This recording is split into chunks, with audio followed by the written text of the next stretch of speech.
Kind of goes into the article you wrote, three things you need to know about. So the Week 13 opponent, the Broncos, and the first one was Bo Nix is the real deal. So take us through that. Well, if those of you that have read my preview, you will know I have made my apology for being very wrong about Bo Nix way back in April. I basically said at the time I said it was a panic pick. I thought, especially after when the Falcons took Michael Penix Jr., I thought this was kind of just taking a quarterback just for taking a quarterback's sake. And he certainly has proven me wrong, especially the last 3 weeks. You look at the numbers, 8 touchdown passes, no interceptions. So he has done an outstanding job protecting the football. He was a hyper accurate quarterback coming out of Oregon. And really, the last 2 seasons at Oregon really turned his career around after being great at Auburn initially and then really struggling the next 2 seasons. And you look at the last 2 games he's played, 307 yards, 4 touchdowns against the Falcons, 273 and 2 touchdowns against the Raiders, 215 and 2 TDs against the Chiefs. And if Kansas City doesn't block that field goal, we're talking about an 8-4 Broncos team that is absolutely red hot coming into this Monday Night Football game. Bo Nix certainly struggled early on in his regular season, but it seems like things have slowed down for him, and he's doing an outstanding job of protecting the football. So this is not going to be an easy test. No, and he might get a college football pension because he played so long.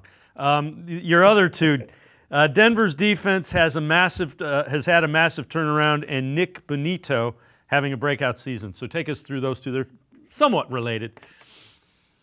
Yeah, so with number two, I mentioned this before. It was only a year ago, if we remember. I think it was week 3 of that season when the Miami Dolphins put up 70 points on the Denver Broncos defense. 70. And as I said, you fast forward to this year, and this defense, the Broncos defense looks almost unrecognizable in the best way possible. They came into Sunday in the top five in a lot of big defensive categories.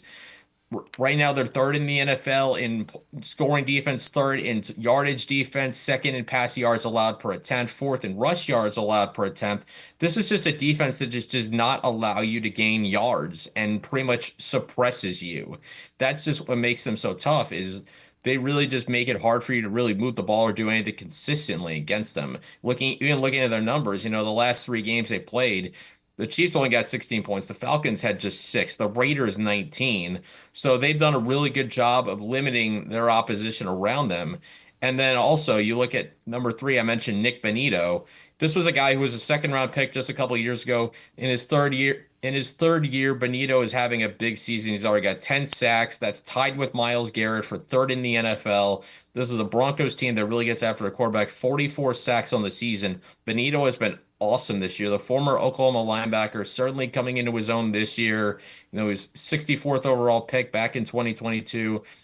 8 sacks last season, so you could tell this was kind of coming along for him, but now he's really emerged as a really talented edge rusher. They've also got another edge rusher. A lot of people around Northeast Ohio probably know very well. Former Ohio State guy and Jonathan Cooper with 7 sacks, but Benito's really been one of the breakout players in in the NFL in terms of pass rushers this season. And if the Browns are going to be able to move the football, you got to know where Nick Bonito is, and you got to find a way to slow him down.